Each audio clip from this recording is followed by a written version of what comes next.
C'est bon. Oui. Voilà, bonsoir à tous. Donc, jeudi 6 novembre 2025. Donc, jeudi 6 novembre 2025, séance consacrée à la lecture du traité théologico-politique de Spinoza qui est paru en 1670. Alors, vous avez le plan de la séance qui peut vous aider à suivre, quelques extraits de l'œuvre sur lequel je m'appuierai. Et puis, avant d'entrer dans la lecture du premier chapitre consacré à la prophétie, eh bien, il faut, je pense, présenter tout de même Spinoza, même si vous le connaissez pour certains. Il faut que je dise quelques mots sur le contexte historique et culturel dans lequel il a écrit. Il faut que j'indique les raisons qui l'ont poussé à écrire ce traité, montrer son objet, son plan. Cela nous demandera un petit peu de temps. Et pour présenter le traité théologico-politique, je ferai appel à quelques extraits de la préface et du chapitre 7. Alors je vous signale que vous disposez d'un commentaire complet de la préface du traité théologico-politique dans une vidéoconférence sur YouTube que j'avais faite en 2020 pendant la crise du Covid. Donc vous pouvez la trouver facilement. Alors, le traité théologico-politique, donc qui est l'œuvre que nous allons lire ensemble, c'est le seul ouvrage que Spinoza ait publié de son vivant, en 1670 à Amsterdam, de manière anonyme. C'est un ouvrage qu'il ne comptait pas mettre dans les mains de tout le monde. Alors, il l'a écrit en latin, c'est pas pour rien. Il n'a pas écrit en hollandais. Et c'est vrai que, comme il le dit dans sa préface, il s'adresse seulement à un public disposé à philosopher, c'est-à-dire, au fond, à exercer sa raison. Car il savait que la plupart des hommes de son temps, superstitieux et intolérants, lui feraient un très très mauvais accueil. C'est d'ailleurs ce qui arriva, malgré l'anonymat de sa publication. Spinoza fut très vite reconnu comme l'auteur d'ouvrage et violemment attaqué. Cet événement en dit long, en tout cas, sur le climat d'intolérance qui régnait à partir des années 70 dans les Provinces-Unies, qui sont pourtant, à cette époque, le pays le plus tolérant en Europe. À vrai dire, la vie de Spinoza est marquée par le problème de l'intolérance. Pas seulement dans le présent de son existence, mais aussi dans le passé de ses origines familiales. Baruch Spinoza, en hollandais, Benito, en portugais, est né en 1632 et il mourra en 1677, 44 ans. Il est le fils d'un marchand juif d'Amsterdam, originaire du Portugal, qui a été contraint de fuir la péninsule ibérique à la fin du XVIe siècle. Alors un éclairage historique est ici nécessaire. Il faut rappeler qu'au moment même où le royaume musulman de Grenade tombe aux mains des rois catholiques en 1492, ceux-ci prononcent un édit d'expulsion des Juifs qui vivaient en Espagne depuis des siècles. Les Juifs étaient contraints soit de s'exiler, certains partirent dans l'Empire ottoman, d'autres en Afrique du Nord, soit de se convertir à la religion catholique s'ils voulaient rester en Espagne. Un certain nombre de Juifs choisirent de se réfugier dans le pays voisin, qui était le Portugal. Et c'est très vraisemblablement le cas de la famille de Spinoza. Ils y connurent un répit de courte durée, puisque bientôt, le futur roi du Portugal dut se marier à l'infante Isabelle d'Espagne, et le Portugal dut alors accepter sa christianisation intégrale en 1497. Toutefois, à partir de cette date, les Juifs, certes officiellement, sont convertis à la religion catholique, ceux qui veulent rester, mais ils n'en continuent pas moins de pratiquer leur religion en cachette, sans être sérieusement inquiétés, en tout cas au Portugal. Mais en 1536, le roi du Portugal obtient, comme en Espagne, la création d'une inquisition qui va s'avérer particulièrement féroce pour son royaume.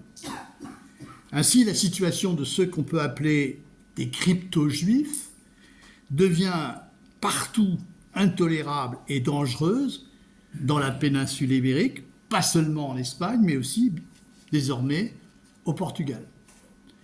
Les nouveaux convertis sont continuellement suspectés de judaïsme par l'Inquisition, et à cette obsession maniaque de la pureté chrétienne viennent s'ajouter les statuts de la pureté du sang, en fonction desquels les nouveaux chrétiens, dont la généalogie comporte des juifs, eh bien, en fonction desquels, donc, les nouveaux chrétiens ne peuvent pas accéder aux universités, aux ordres religieux et politiques, aux ordres religieux et militaires, et aux responsabilités politiques.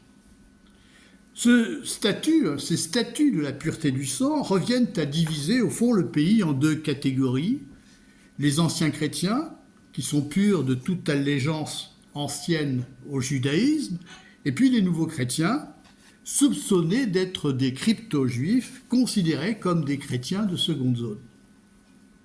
Et c'est dans ce contexte que de nombreux juifs espagnols et portugais décident de fuir la péninsule ibérique à la fin du XVIe siècle surtout, et gagnent soit Amsterdam, soit Hambourg. La famille de Spinoza est dans ce cas. Après un séjour à Nantes à la fin du XVIe siècle, elle choisit de s'installer à Amsterdam au tout début du XVIIe siècle, où elle trouve une importante colonie de juifs qui ont fui déjà l'Espagne et le Portugal et se trouvent installés. Et pour approfondir cette question, j'ai un conseil de lecture. Vous pouvez lire ce livre très agréable qui s'appelle « Être juif à Amsterdam au temps de Spinoza » d'Henri Méchoulan, chez Albin Michel. Alors, les Juifs sont d'autant mieux accueillis aux Provinces-Unies que celles-ci ont dû combattre pendant près d'un siècle pour obtenir leur indépendance et se libérer de la tutelle de l'Espagne catholique. Alors, qu'est-ce qu'on entend par les Provinces-Unies à cette époque ? Essentiellement les Pays-Bas et la Belgique d'aujourd'hui. Elles sont constituées par 7 provinces, dont la province la plus importante est la Hollande. La République des Provinces-Unies se constitue en 1579. Et il faut près d'un siècle de combat pour que les Provinces-Unies contraignent enfin l'Espagne à reconnaître leur indépendance. En 1648, par le traité de Münster. Alors le XVIIe siècle est véritablement l'âge d'or des Provinces-Unies. Amsterdam détient la plus grande banque du monde, c'est la plus grande place financière, et elle est aussi le port de commerce le plus important. Et le pays jouit d'une grande prospérité. C'est aussi une terre d'asile, où trouvent refuge les savants et les philosophes, qui subissent partout ailleurs en Europe des persécutions. Il faut se rappeler qu'au XVIe et XVIIe siècle, l'Europe est plongée dans des guerres de religion. C'est en 1572, en août 1572, qu'a lieu notamment en France le massacre de la Saint-Barthélemy. 10 000 protestants sont massacrés. Rappelons aussi que le savant Galilée fut contraint d'abjurer sa théorie astronomique en juin 1633. l'idée que le Soleil est au centre et que la Terre tourne autour de lui était jugée fausse et hérétique par l'Église catholique. Donc, contrairement au reste de l'Europe, les Provinces-Unies bénéficient d'un certain climat de tolérance religieuse. Cette tolérance est constitutive de la nouvelle nation, puisque la déclaration d'Utrecht, qui scelle sa naissance en 1579, comporte un article qui interdit toute forme de persécution religieuse. Et l'indépendance des Provinces-Unies permet ainsi d'instaurer une république qui reconnaît le pluralisme religieux. Ainsi, il n'est pas interdit d'être catholique. Le catholicisme était pourtant la religion que voulait imposer l'oppresseur espagnol. Et les Juifs qui viennent s'établir aux Provinces-Unies, ont la possibilité de pratiquer leur culte. C'est pourquoi Spinoza tient à exprimer sa gratitude pour la République d'Amsterdam. À 2 reprises d'ailleurs, dans le traité théologico-politique, dans la préface et dans le dernier chapitre, chapitre 20. C'est une république où, dit-il, on connaît le rare bonheur de vivre dans un État qui reconnaît à chacun une entière liberté de juger et d'honorer Dieu selon sa complexion propre. C'est dans la préface. Toutefois, si Spinoza tient tant à exprimer sa gratitude à la République d'Amsterdam, c'est qu'il en mesure la fragilité. Avant d'ailleurs d'être une république, les Provinces-Unies ont été gouvernées quelque temps par une aristocratie militaire. Elles ont été sous la domination de la dynastie des princes d'Orange, qui ont combattu d'ailleurs, qui ont combattu contre l'oppresseur espagnol. Et c'est en 1653 que la République est instaurée. Donc Spinoza est assez jeune à l'époque. C'est une république fédérative fondée sur les assemblées de 7 provinces sous la direction d'un grand pensionnaire qui est Jan de Witt. La République, hélas, sera renversée en 1672, peu de temps après la parution du traité théologico-politique. Il est clair en tout cas que si la tolérance existe aux Provinces-Unies, elle le doit à la structure républicaine de l'État, aucunement aux églises, et certainement pas à l'église dominante qui est, dans les Provinces-Unies, l'église calviniste. Les théologiens calvinistes voudraient imposer un contrôle de la vie morale des citoyens. Ils sont favorables en ce sens à une subordination de l'État à l'Église, qui leur permettent par exemple de faire interdire des publications ou de faire appliquer des excommunications. La tolérance est ainsi menacée par les prétentions hégémoniques des calvinistes orthodoxes qui souhaiteraient en finir avec la République et mettre en place un régime autoritaire et intolérant. Et c'est ce qu'ils parviendront à faire en faisant revenir au pouvoir la dynastie des princes d'Orange en 1672. À cette date, les troupes du roi de France, Louis XIV, envahissent le pays et une partie de la population se révolte alors contre Jan de Witt, qui est chassé du pouvoir et qui est lynché, véritablement lynché, car cette foule est convaincue qu'il est responsable de la défaite des troupes néerlandaises et qu'il n'a rien fait pour organiser une défense efficace contre l'ennemi. Et bien sûr, ces gens-là sont favorables à l'instauration d'un pouvoir fort et intolérant. Mais déjà, la tolérance ne régnait pas non plus à l'intérieur de la communauté juive à laquelle appartenait la famille Spinoza. C'est ainsi que de grands intellectuels, avant Spinoza et après Spinoza, c'est-à-dire Uriel d'Acosta, puis Juan de Prado, que Spinoza connaissait bien, eh bien Spinoza est excommunié en 1656. Alors le mot excommunication n'est pas le bon mot. Il traduit de manière approximative dans le langage chrétien la sanction qui est prononcée contre Spinoza par la synagogue.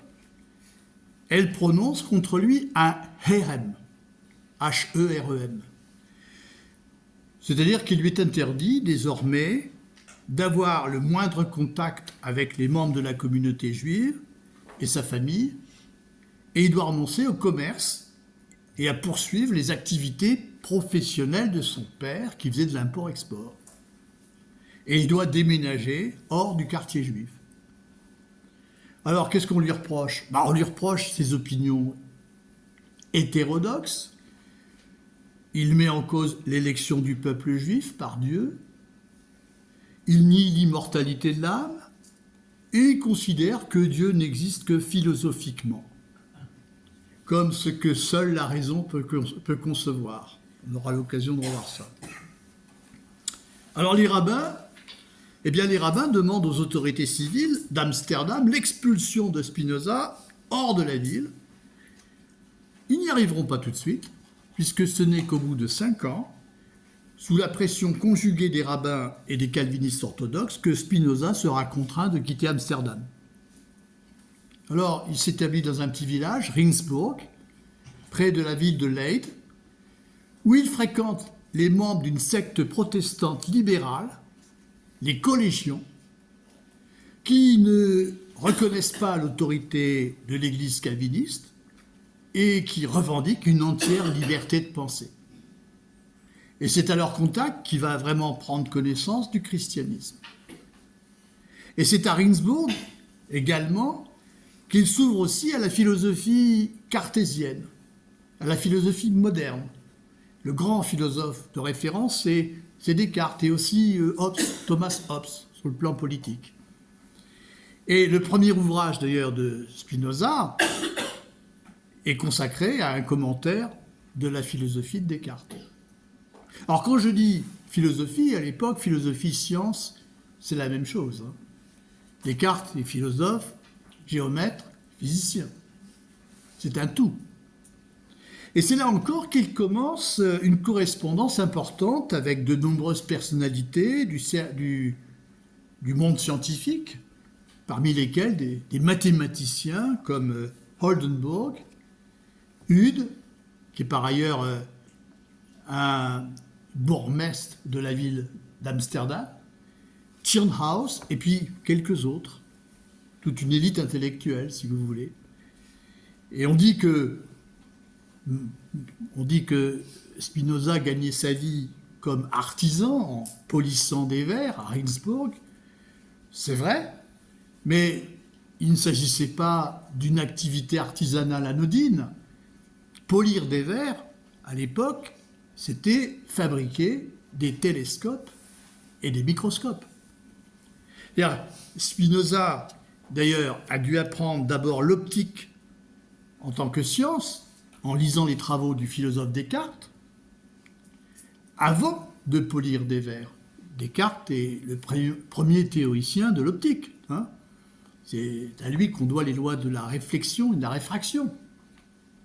Alors, on peut considérer que cette activité relève de ce que l'on appellerait aujourd'hui une technologie de pointe, comme l'informatique ou l'intelligence artificielle, si vous voulez.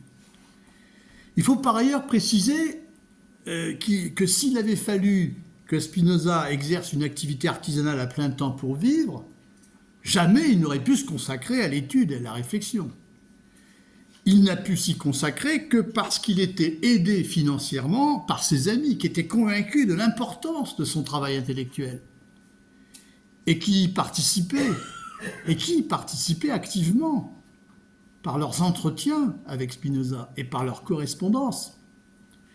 C'est ainsi que Simon de Vries, l'un de ses amis, avant de mourir, avait confié le soin dans son testament à sa famille de verser une rente annuelle à Spinoza jusqu'à la fin de ses jours.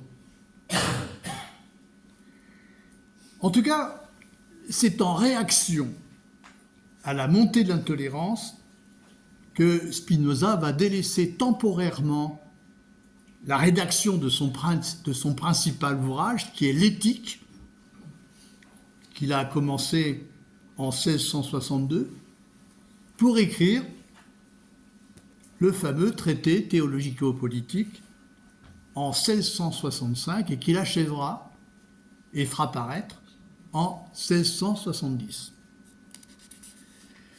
Il explique le projet de son traité dans une lettre qu'il adresse à son ami Oldenburg en 1665. Et qu'est-ce qu'on y lit? Eh bien, on lit qu'il écrit le traité théologico-politique d'abord pour se défendre contre l'accusation d'athéisme qui est régulièrement portée contre lui. Au XVIIe siècle, l'athée n'est pas seulement celui qui nie l'existence de Dieu, c'est surtout celui qui ne reconnaît pas l'immortalité de l'âme et ne croit pas que Dieu ordonne le monde par sa sagesse et distribue après la mort châtiment et récompense. Et c'est ça l'accusation d'athéisme, vous voyez, fondamentalement. C'est-à-dire que l'athée est soupçonné d'être un mauvais homme, un homme de mauvaise vie, un mécréant, vous voyez. Et c'est cette accusation qui colle à la peau, en quelque sorte, de Spinoza et qui lui vaut surtout d'être inquiété et persécuté. Et il s'aperçoit que l'un de ses amis, qui vient d'écrire un ouvrage très critique de la religion chrétienne, de l'Église catholique, des églises chrétiennes, Adrian Korbag, il avait écrit cet ouvrage en hollandais, il aurait dû l'écrire en latin, a été arrêté, a été effectivement dénoncé d'abord par son éditeur, arrêté et condamné à 10 ans de prison. Et au bout d'1 an de prison, il meurt. Et ça, c'est un événement qui va beaucoup marquer Spinoza. Donc, et ces juges voulaient savoir si Spinoza avait participé indirectement à la rédaction de son ouvrage. Donc, Spinoza écrit d'abord le TTP pour lutter contre cette accusation. Mais il l'écrit aussi pour combattre les préjugés des théologiens qui, selon lui, empêchent les hommes d'exercer librement leurs pensées. Et le sous-titre de l'ouvrage indique clairement, d'ailleurs, son objet. Et vous l'avez, je vous l'ai photocopié, à la première feuille, en haut à gauche. Il s'agit de montrer, je cite, que la liberté de philosopher non seulement peut être accordée sans danger pour la piété et la paix de l'État, mais même qu'on ne peut la détruire sans détruire en même temps la paix de l'État et la piété elle-même.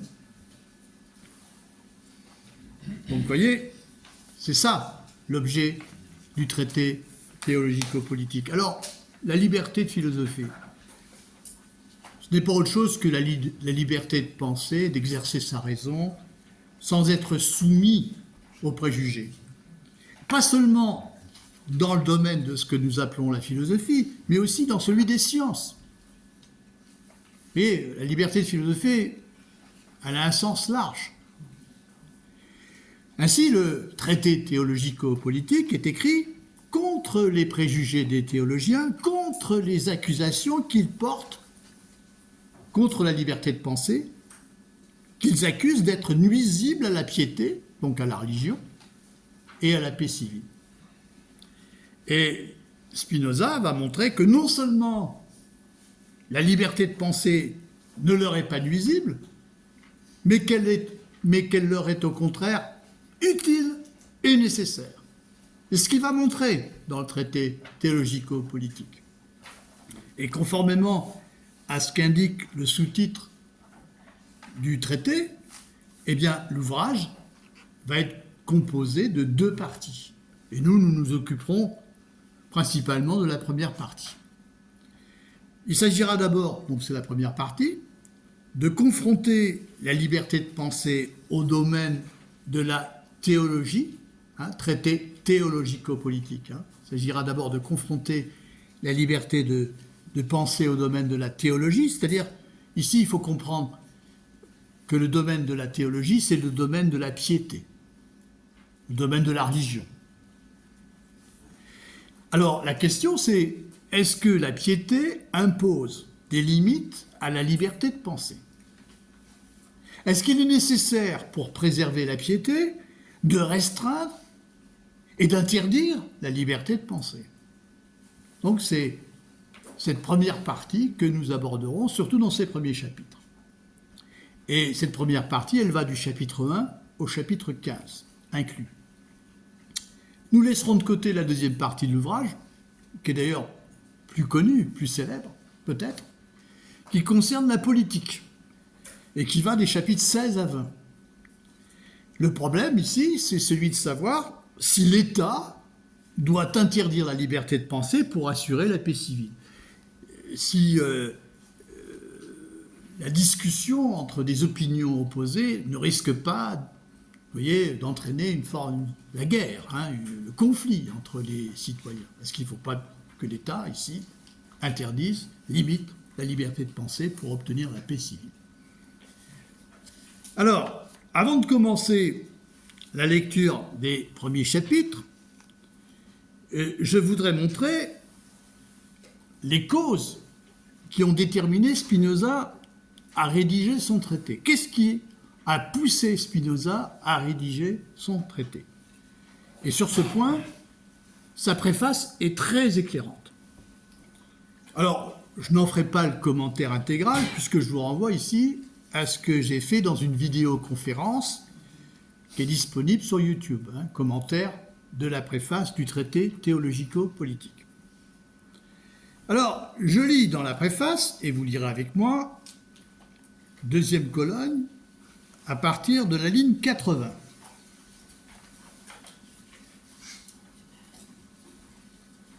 J'ai vu maintes fois, avec étonnement, des hommes fiers de proféder...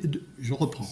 J'ai vu maintes fois, avec étonnement, des hommes fiers de professer la religion chrétienne, c'est-à-dire l'amour, la joie, la continence et la bonne foi envers tous, se combattre avec une incroyable ardeur malveillante et se donner des marques de la haine la plus âpre, si bien qu'à ces sentiments plus qu'aux précédents, leur foi se faisait connaître.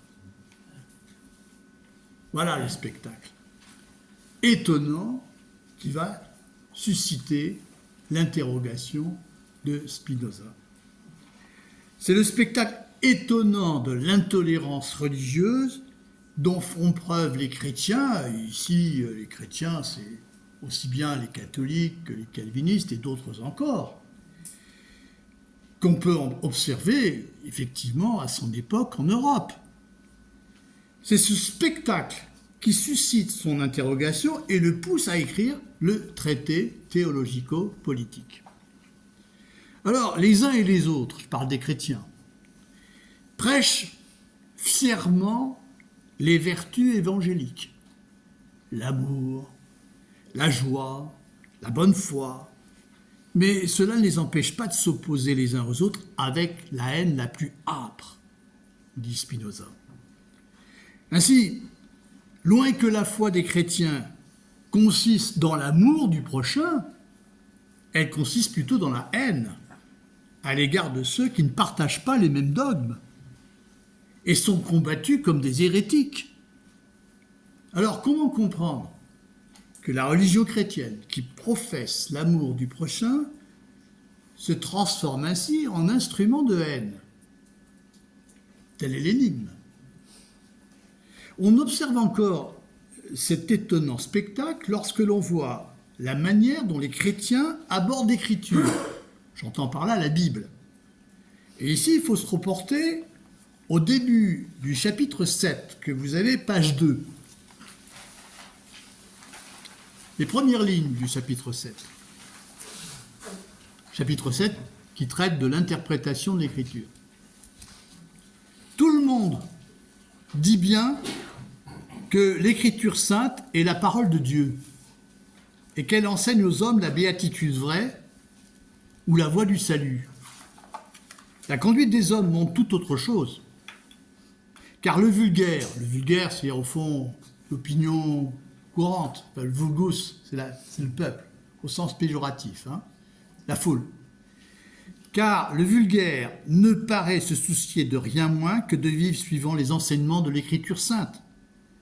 Et nous voyons que presque tous substituent à la parole de Dieu leurs propres inventions et s'appliquent uniquement sous le couvert de la religion à obliger les autres à penser comme eux.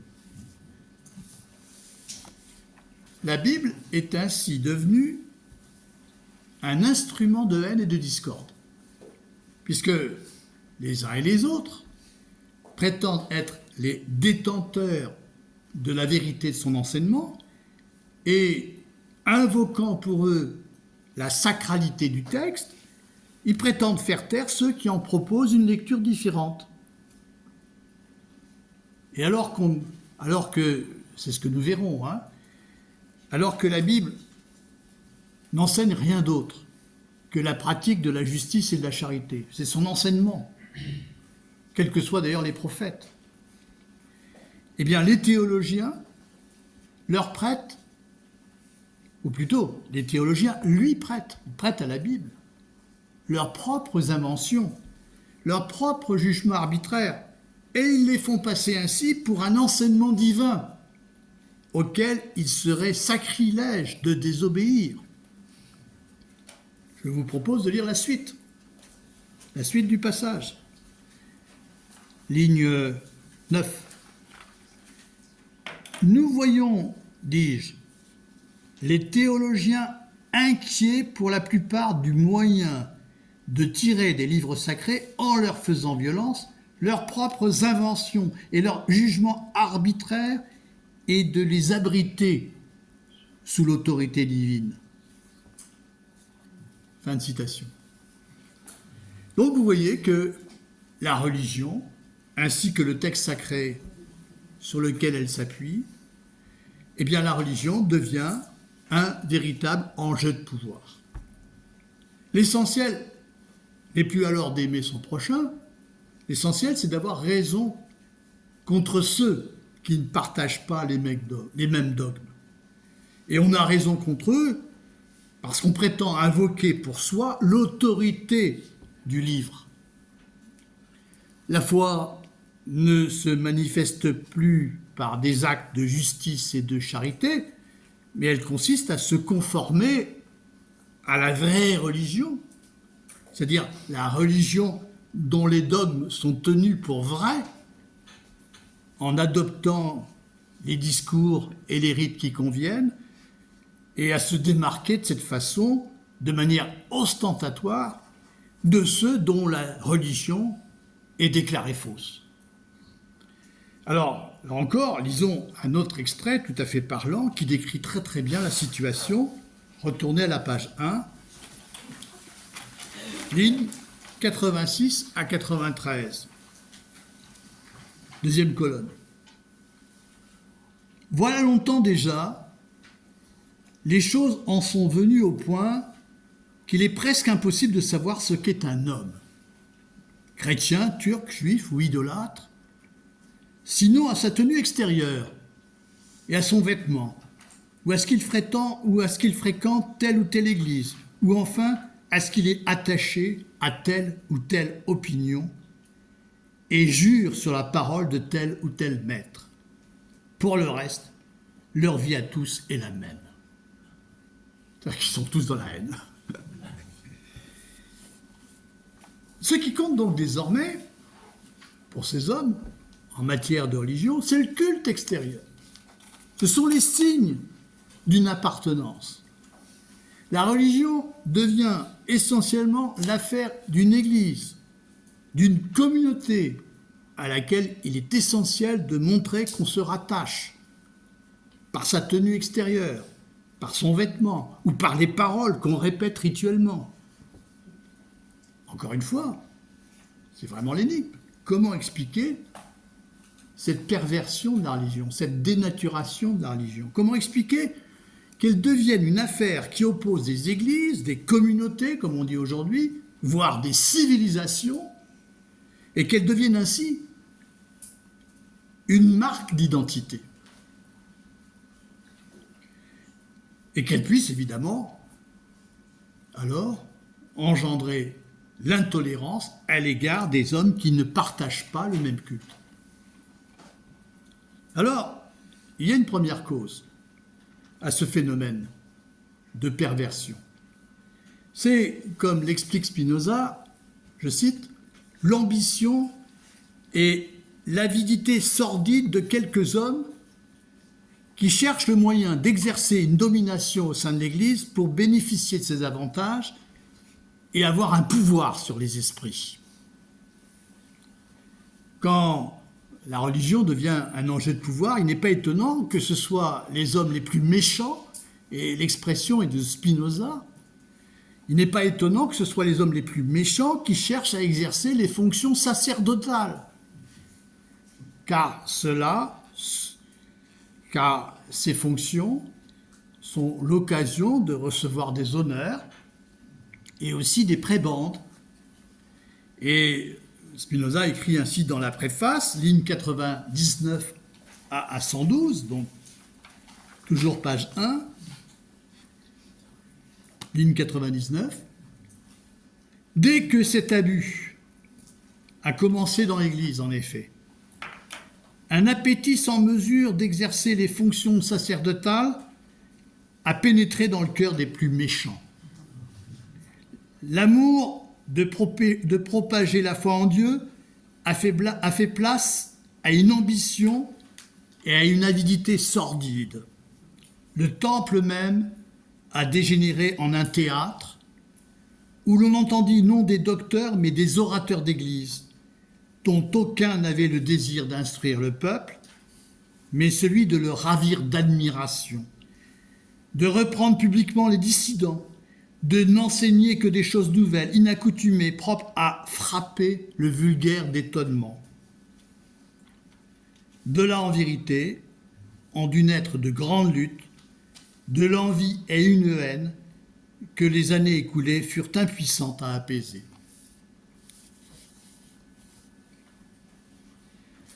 Donc vous voyez que derrière les querelles théologiques, il y a des ambitions opposées. Chacun des théologiens veut imposer sa doctrine pour conquérir un pouvoir sur les consciences. On a affaire à une lutte sans merci, où au nom de Dieu, tous les coups sont permis pour discréditer et détruire son adversaire. L'essentiel, c'est d'impressionner le peuple, de le ravir d'admiration, afin d'exercer sur lui une influence. Et c'est en ce sens, comme dit Spinoza, que le temple a dégénéré en théâtre. C'est ce qu'écrit Spinoza. Car le temple est devenu le lieu d'affrontement des théologiens, qui, à la manière des orateurs que fustigeait Socrate à Athènes, utilisent tous les artifices de la rhétorique pour produire leur effet, pour impressionner le peuple.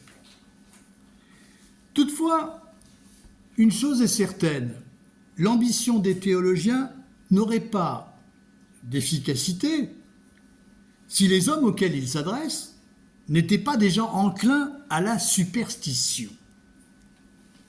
C'est la superstition des hommes qui permet aux théologiens d'exercer sur eux une influence en flattant leur passion. Donc vous voyez que, et c'est ce que Spinoza montre bien dans la préface du traité théologico-politique, la véritable cause de la perversion de la religion et de l'intolérance religieuse, ce n'est pas l'ambition des théologiens, c'est la superstition que ces derniers n'inventent pas, mais qu'ils exploitent. Et pour savoir en quoi consiste la superstition et pour comprendre ses conséquences intellectuelles, morales et politiques, évidemment, il faut lire avec attention les premières pages de la préface. Les hommes sont tous sujets à la superstition. Elle n'épargne personne. Dans la mesure où la puissance des hommes est limitée et elle se trouve soumise au jeu des forces extérieures. Et les hommes sont d'autant plus superstitieux qu'ils sont inquiets de l'avenir. et vivent dans la crainte d'événements défavorables. Et quand ils sont taraudés par la crainte et le sentiment d'insécurité, ils sont prêts à adopter n'importe quelle croyance nouvelle pourvu qu'elle les apaise. Ainsi, les hommes sont prêts à suivre n'importe quel théologien qui leur proposera une doctrine qui soit de nature à leur donner des certitudes et à calmer leurs craintes. La superstition, on l'a vu aussi dans la préface, conduit les hommes à mépriser la raison, dans la mesure où la raison leur apparaît impuissante à leur procurer ce qu'ils désirent et à les protéger de ce qu'ils craignent. Et pourtant, la raison est la faculté qui seule peut donner les moyens aux hommes de se conduire eux-mêmes, d'être vraiment libres. Mais l'homme superstitieux ne croit pas qu'il puisse compter sur elle pour comprendre le monde et éclairer sa conduite. Il préfère interpréter la réalité en fonction de ses angoisses et imaginer que la nature obéit à des intentions surnaturelles. C'est ainsi qu'il imagine que Dieu, ou les dieux, selon qu'il s'agisse d'une religion monothéiste ou polythéiste, il imagine que Dieu exprime sa volonté à travers les événements, heureux ou malheureux, qui lui arrivent. Et que Dieu récompense les hommes lorsque ces événements sont heureux, ou qu'il les punit quand ils sont malheureux. L'homme superstitieux croit alors possible d'infléchir la volonté divine en sa faveur, en obtenant sa bienveillance, sa miséricorde, par des prières, par des rites appropriés. Et on voit ainsi que la superstition est à la fois une croyance intéressée et une pratique. Elle est une croyance intéressée en une révélation particulière de Dieu qui s'adresse aux hommes par des signes comme des miracles, et elle est aussi un système de conduite destiné à obtenir de Dieu qu'il réponde aux angoisses et qu'il satisfasse les désirs des hommes. Vous voyez, la superstition, elle est à la fois une croyance et une pratique. Et pour en revenir aux théologiens, ceux-ci s'appuient justement sur la superstition des hommes, en leur faisant croire que l'Écriture, que la Bible, est un texte sacré qui ne peut qu'échapper à la raison humaine et qu'il faut être inspiré par l'Esprit Saint pour en comprendre les profonds mystères. Les théologiens font donc tout pour favoriser une lecture superstitieuse de la Bible qui crédite leur autorité. Et là, je vous invite encore à lire un extrait du chapitre 7, lignes 38 à 50, donc page 2.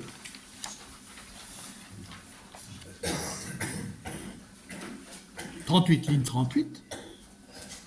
À ces mots se joignit la superstition, qui enseigne à mépriser la nature et la raison,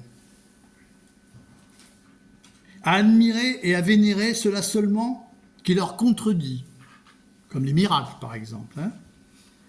Aussi n'est-il pas surprenant que les hommes, pour mieux admirer et vénérer davantage l'Écriture, se soient attachés à l'expliquer de telle sorte qu'elle semble le plus contraire qui se puisse à cette même nature et à cette même raison. Ainsi en vient-on à rêver que de très profonds mystères sont cachés dans les livres saints et l'on s'épuise à les sonder, négligeant l'utile pour l'absurde. Et tout ce qu'on invente dans ce délire, on l'attribue à l'Esprit Saint. Et l'on tâche de le défendre de toutes ses forces avec l'ardeur de la passion. Fin de citation. Vous voyez qu'en dénaturant la religion et le texte sur lequel elle s'appuie, donc la superstition, d'ailleurs, ne permet pas seulement aux théologiens d'exercer une emprise idéologique sur les hommes, mais elle favorise aussi l'existence et le maintien des États despotiques. C'est ce problème qui est particulièrement abordé dans la deuxième partie de l'ouvrage, surtout dans son dernier chapitre, le chapitre 20. Mais comme l'explique déjà Spinoza dans sa préface, en se référant à une citation de l'historien latin Cancurs, la superstition est le moyen le plus efficace de gouverner la multitude, de gouverner les hommes, puisque grâce à elle, on obtient des hommes, le pouvoir obtient des hommes, leur consentement sous couvert de religion. Parce que quand les hommes craignent superstitieusement la colère de Dieu, ils sont prêts à obéir aux ordres d'un monarque qui prétend gouverner au nom de Dieu. Ils sont prêts à obéir à des ordres qui sont pourtant contraires à leurs intérêts. Vous voyez ? Donc, grâce à la superstition, on obtient leur consentement. Et comme on l'aura compris, il y a donc un lien étroit entre la superstition, l'intolérance et puis le despotisme. En confondant les discours religieux, en confondant le discours religieux avec l'enseignement d'une vérité sacrée, dont ils se prétendent les interprètes légitimes, eh bien, les théologiens contribuent non seulement à entretenir une image superstitieuse de la religion, mais ils préparent en outre le terrain à une subordination de la politique à la religion qui exclut toute liberté de pensée. Et c'est pourquoi il paraît urgent et nécessaire à Spinoza de détruire leurs préjugés. D'abord en saisissant la véritable nature de la religion, la véritable nature de la piété, en dégageant le véritable sens de ce qu'enseigne la Bible, qui est le livre, évidemment, auquel la religion se réfère. Alors ici, si on considère les religions de manière générale, on peut dire qu'elles s'appuient toujours sur une tradition. Mais cette tradition peut être seulement orale, comme c'est le cas des religions fondées sur la coutume, qui sont essentiellement des religions ethniques, ou cette tradition peut aussi renvoyer à un texte tenu pour sacré et directement inspiré par Dieu. On parle alors des religions du livre. Mais il y a deux sortes de religions, si vous voulez. La réflexion de Spinoza aborde les religions du livre, qui sont des religions révélées. Puisque ici, Dieu se révèle aux hommes à travers les prophètes. Vous voyez ? Et le contenu de la révélation est transcrit dans un texte qui est appelé l'Écriture sainte. Alors on connaît ainsi, ça vous le savez tous, la Bible juive, dans le cas du judaïsme, qui correspond à ce que les chrétiens appellent l'Ancien Testament, la Bible chrétienne, qui comprend l'Ancien Testament et ce qu'on appelle le Nouveau Testament, c'est-à-dire tous les écrits relatifs à la vie de Jésus et à l'enseignement de ses premiers disciples.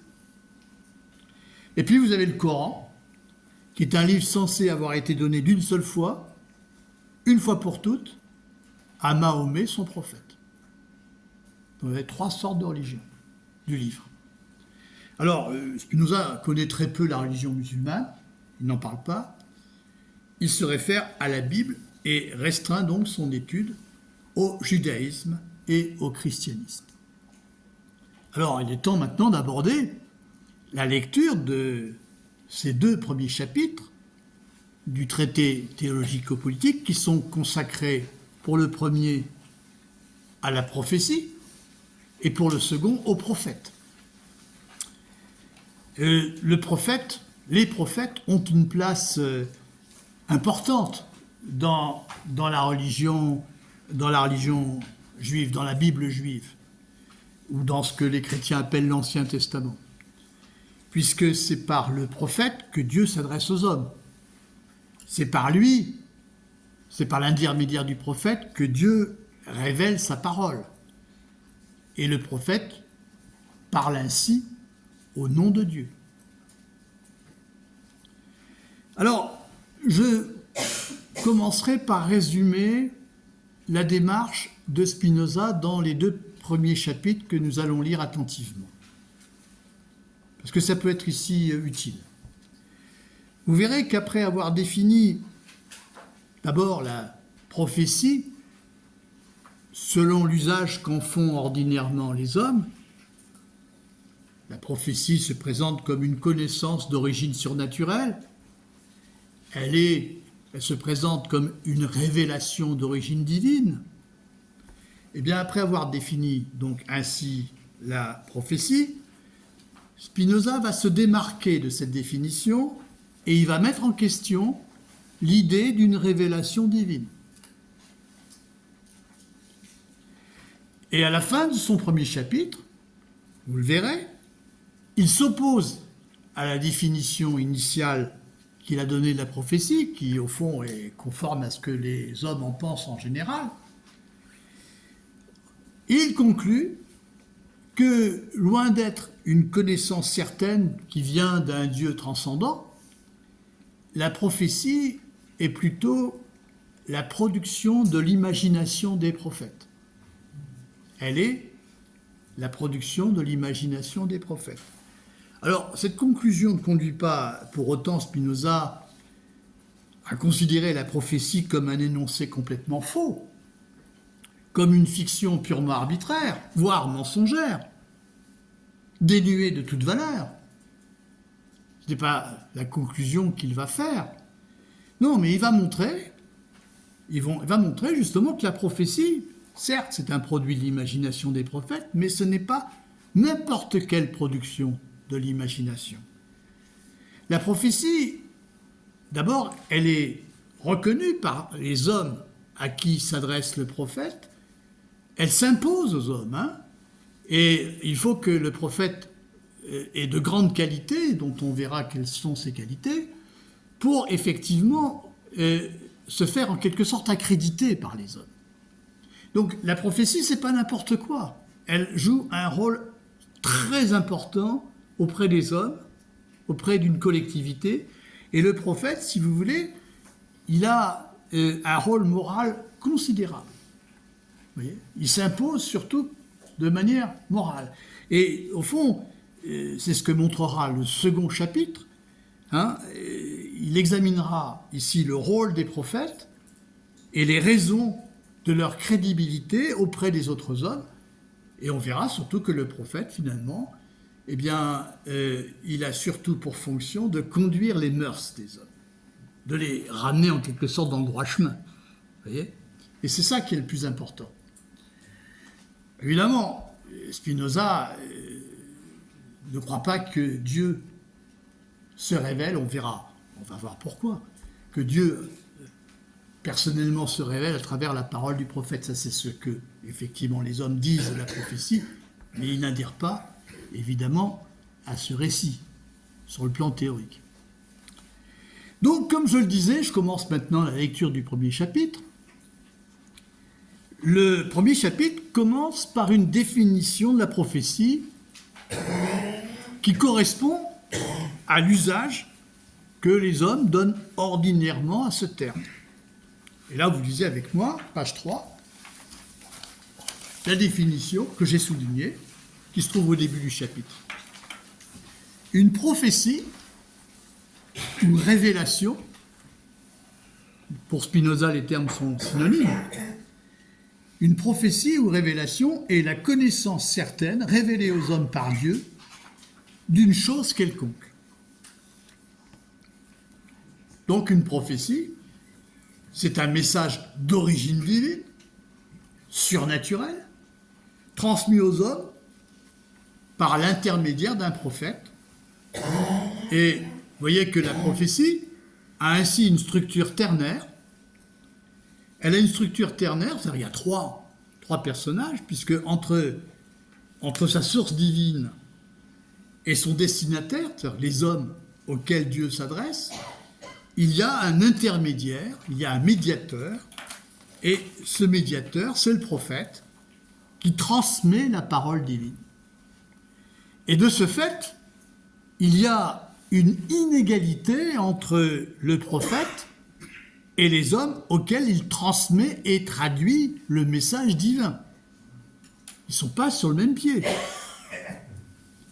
En effet, seul le prophète a une connaissance certaine de ce que révèle Dieu. Les autres hommes, comme le dit Spinoza dans la phrase suivante, les autres hommes ne peuvent le saisir que par la foi seulement, c'est-à-dire par la confiance. Je lis la phrase suivante, la deuxième phrase. Quant au prophète, c'est celui qui interprète les choses révélées par Dieu à d'autres personnes incapables d'en avoir une connaissance certaine et ne pouvant par suite les saisir que par la foi seulement. Donc, vous voyez que la prophétie n'est une connaissance certaine que pour le prophète. Les autres hommes sont réduits à s'en remettre à son autorité, à lui faire confiance. Le mot foi, en latin, c'est fides. Fides qui donne la fidélité, fides qui veut dire la confiance. Et sans l'intervention du prophète, qui, remarque Spinoza, se dit chez les Hébreux nabi, c'est-à-dire orateur et interprète, eh bien sans l'intervention du prophète, le message divin serait inaccessible et incompréhensible. Il est remarquable qu'après avoir défini la prophétie conformément à l'usage du terme qu'en font les hommes, c'est-à-dire conformément à l'approche superstitieuse qu'en ont ordinairement les hommes, eh bien, Spinoza relève que cette définition de la prophétie devrait tout aussi bien s'appliquer à ce qu'il appelle, vous allez voir, la connaissance naturelle, c'est-à-dire la connaissance qui se fait par la lumière naturelle. Et la lumière naturelle, c'est une métaphore pour exprimer la raison. Quand les philosophes au XVIIe, XVIIIe siècle parlent de la lumière naturelle, ils désignent la raison. C'est une métaphore pour dire la raison. Vous voyez ? Eh bien, donc, la définition de la prophétie, dit Spinoza, elle devrait normalement tout aussi bien s'appliquer à la connaissance naturelle, au fond, c'est-à-dire la connaissance rationnelle, la connaissance qui est effectuée par la raison. Étant entendu, comme le précise Spinoza dans le texte, que la raison, c'est un don naturel de Dieu. La raison, c'est un don naturel de Dieu. Et là, il faut lire avec attention le début du second paragraphe. Les choses là deviennent un peu plus difficiles pour la lecture, mais vous allez voir, on va arriver à comprendre ça. Ligne 17, regardez, ligne 17 à 23. Alors le passage, dans un premier temps, va vous paraître un peu difficile, mais ça va s'éclairer. Donc, nous traiterons des prophètes dans le chapitre suivant. Ici, de la prophétie. Il suit de la définition que j'ai donnée qu'on peut appeler prophétie la connaissance naturelle. Car ce que nous connaissons par la lumière naturelle, c'est-à-dire par la raison, dépend de la seule connaissance de Dieu et de ses décrets éternels. Toutefois, cette connaissance naturelle étant commune à tous les hommes, car elle dépend de principes communs à tous, le vulgaire, c'est-à-dire les hommes ordinaires, les hommes ignorants et superstitieux, le vulgaire, toujours assoiffé de rareté et d'étrangeté, méprisant les dons naturels, n'en fait pas grand cas. Il entend donc l'exclure quand il parle de la connaissance prophétique. Alors évidemment, tout cela doit être expliqué progressivement. La définition initiale de la prophétie.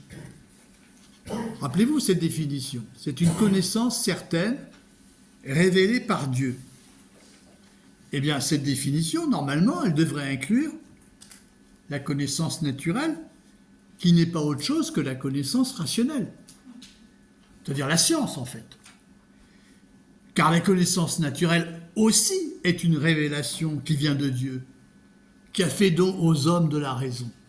Dieu a fait don aux hommes de la raison. Donc quand les hommes connaissent, ils connaissent en se servant en quelque sorte de ce don que Dieu leur a donné. Elle est, je répète, la raison, un don naturel. Mais cette fois, dans le cas de la connaissance naturelle, il ne s'agit pas d'une révélation particulière donnée seulement à un prophète, mais il s'agit d'une révélation universelle qui se fait, comme dit Spinoza, selon des principes communs à tous, puisque ces principes dépendent de la raison qui est présente en chaque homme. C'est-à-dire qu'au fond, la raison de chaque homme est structurée par des principes, par un certain nombre de principes, grâce auxquels, effectivement, nous pensons.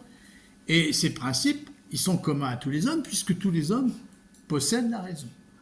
Donc, dans la science, vous avez aussi une révélation, mais c'est une révélation universelle, puisqu'elle est accessible à tout le monde, pour peu, évidemment, que les hommes fassent l'effort de connaître. Donc, connaître naturellement, c'est ainsi exercer sa raison, c'est faire fructifier ce don naturel qui témoigne de la présence de Dieu en chacun de nous, puisque c'est un don qui vient de Dieu. Et quand nous connaissons naturellement, c'est-à-dire rationnellement, eh bien cette connaissance, encore une fois, nous vient de Dieu. Donc on devrait dire aussi que la connaissance naturelle est une prophétie. Et ce que les hommes appellent ordinairement une prophétie n'a pas le privilège de venir de Dieu, puisque la connaissance naturelle, si vous avez bien compris, elle vient aussi de Dieu. Seulement, vous aurez compris que selon qu'on parle de connaissance naturelle ou de prophétie au sens usuel du terme, eh bien, on ne parle pas de Dieu de la même manière. Vous voyez ? Et c'est ça que je voudrais vous expliquer. C'est-à-dire que la connaissance naturelle, qui, selon les termes de Spinoza, dépend de la seule connaissance de Dieu et de ses décrets éternels, eh bien, cette connaissance naturelle diffère radicalement de la prophétie au sens ordinaire du mot, dans sa manière d'appréhender Dieu. Alors, j'explique cette différence. Connaître Dieu, c'est-à-dire le connaître naturellement, c'est-à-dire par la raison, en déployant sa raison, c'est connaître Dieu comme la source de la raison qui nous permet de connaître toute chose. C'est-à-dire que la connaissance de Dieu ne peut être que rationnelle. Ce n'est qu'en déployant notre raison que nous pouvons concevoir Dieu comme la source de la raison qui est en nous, comme cette raison suprême, cette raison universelle qui, au fond, s'exprime en nous, en chacun de nous, quand nous raisonnons. Et ce qu'écrit ici Spinoza renvoie à la première partie de son grand livre de philosophie qui est l'éthique, où Spinoza montre qu'il n'y a pas de différence entre Dieu et la nature. Il écrit « Deus sive natura », c'est-à-dire Dieu ou la nature, c'est-à-dire c'est la même chose. C'est-à-dire Dieu ou la nature, c'est-à-dire que Dieu n'est rien d'autre que la nature. C'est-à-dire Dieu n'est rien d'autre que la nécessité universelle qui régit toute chose. Aussi bien les phénomènes matériels qui s'enchaînent selon des lois rigoureuses, que les idées qui s'enchaînent en nous quand nous déployons notre raison, quand nous raisonnons. Vous voyez ? C'est-à-dire que Dieu, c'est la nature, au sens où la nature, c'est la totalité du réel qui s'autoproduit selon une nécessité éternelle et immuable. Et au fond, Dieu, c'est pas autre chose que la réalité. la réalité avec un grand R, la réalité unique, ce que Spinoza appelle dans son éthique la substance unique dont chaque être, y compris chaque homme, est un mode, c'est-à-dire une partie. C'est-à-dire, au fond, nous sommes tous des parties de Dieu, au sens où nous sommes des parties de la nature. C'est-à-dire que le dynamisme divin, eh bien, il s'exprime et il se produit en chacune de ses parties. Et quand nous connaissons un phénomène, eh bien, nous le connaissons comme Dieu le connaît, comme Dieu le produit, tout simplement. Donc, et d'ailleurs, ce que Spinoza appelle dans son texte les décrets éternels de Dieu, ce qu'il appelle ainsi, ce n'est pas autre chose que les lois universelles qui régissent la nature et que notre science parvient à connaître, comme par exemple la loi de la chute des corps. Vous voyez ? Alors, les décrets éternels de Dieu, donc, ce sont les lois de la nature que la science parvient à connaître quand elle les connaît. Donc, vous voyez que ce Dieu nature diffère radicalement du Dieu personnel des religions révélées, et pourtant, c'est la même chose. Je m'explique. C'est-à-dire que les religions révélées ne connaissent pas vraiment Dieu. Elles l'imaginent. C'est pas la même chose. Elles ne connaissent pas vraiment Dieu, elles le saisissent imaginairement de manière anthropomorphique, en l'appréhendant comme un être qui veut, comme une personne, comme un être qui veut, qui commande, à l'image que l'homme se fait de lui-même, en s'imaginant lui-même comme un être doté d'une volonté, comme un être doté d'un libre arbitre, c'est-à-dire d'un pouvoir de choix, d'un pouvoir absolu de choix. Et c'est parce que nous nous imaginons nous-mêmes comme des êtres dotés d'un libre arbitre que nous allons projeter cette manière dont nous nous imaginons sur Dieu, et que nous allons imaginer que Dieu est un être doté d'une volonté qui décide de faire exister l'univers, il est créateur, et qui décide d'ordonner le monde selon un plan, c'est-à-dire de manière sage. Vous voyez ? C'est-à-dire que, vous voyez, ici, au fond, les religions révélées parlent de Dieu, elles parlent de l'être absolu, mais sans parvenir à exprimer vraiment son absoluité. Seule la raison peut concevoir ce caractère absolu de Dieu. Les religions appréhendent Dieu sur le mode de l'imagination. Vous voyez ? Et c'est ainsi, donc, évidemment, que pour les religions révélées, notamment pour les religions selon lesquelles le prophète transmet la parole divine, eh bien, pour ces religions révélées, Dieu apparaît donc comme un créateur, comme un législateur, c'est-à-dire comme un être transcendant, supérieur et extérieur à la nature, alors qu'en fait, en réalité, si on conçoit Dieu rigoureusement, Dieu, il n'est pas autre chose que la nature qui s'auto-produit, qui se fait, parce que la nature, c'est pas quelque chose de figé, elle est constituée par un dynamisme qui engendre toute chose. Vous voyez ? Donc il est clair, j'espère que c'est pas trop compliqué, il est clair, en tout cas, que celui qui parle de Dieu philosophiquement, à partir justement de la raison, à partir de la connaissance naturelle, et celui qui parle de Dieu comme d'une volonté qui s'exprime par l'intermédiaire d'un prophète, eh bien, ces deux hommes n'ont pas le même langage. Ils ne parlent pas de Dieu de la même manière, on est d'accord. Pour ce que Spinoza appelle le vulgaire, donc l'homme ignorant et superstitieux, Dieu se révèle en particulier à un prophète. Il ne s'exprime pas universellement par des lois que la raison peut connaître. Et comme l'a montré la préface du traité théologico-politique, eh bien, le vulgaire, donc l'homme superstitieux, déprécie la raison, qui repose, comme le dit ici Spinoza, sur des principes communs à tous.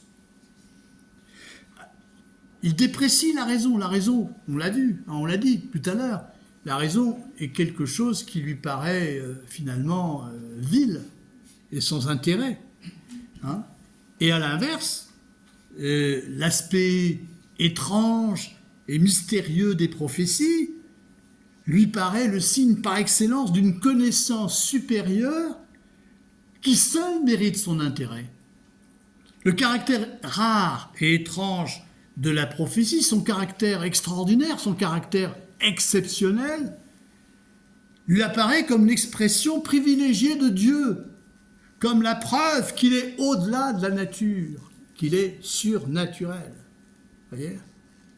Alors que penser Dieu de manière rigoureuse par la raison, c'est le penser comme immanent à toute chose, comme la réalité elle-même en tant qu'elle s'autoproduit. Tandis que quand vous concevez, quand vous imaginez Dieu comme une volonté qui se manifeste en se révélant à un prophète, eh bien effectivement, vous le concevez comme un être qui est au-dessus de la nature, hein, qui est au-delà de la nature, qui est surnaturel.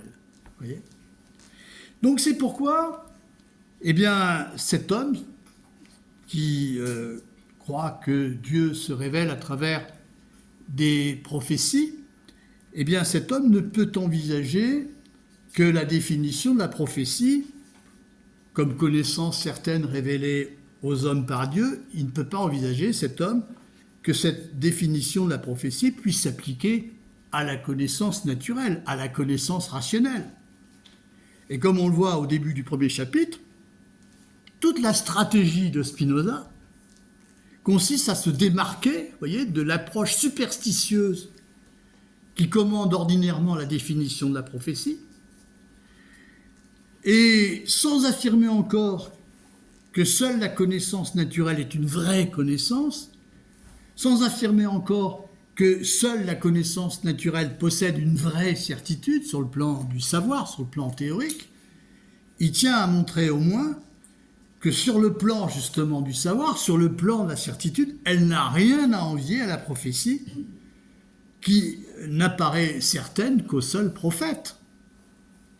Elle n'a aucun, la prophétie au sens ordinaire n'a aucun privilège, parce que la connaissance naturelle, elle aussi vient de Dieu.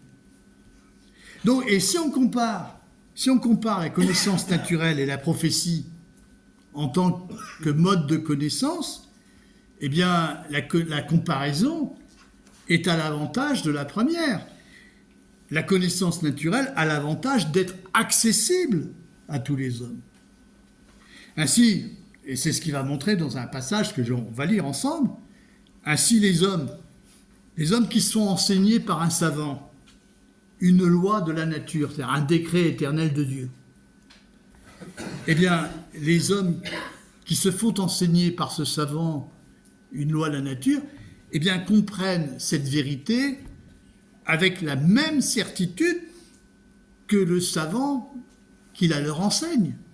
Lisons, si vous voulez, le texte, chapitre 1 de la prophétie, lignes 41 à 46. Lignes 41 à 46.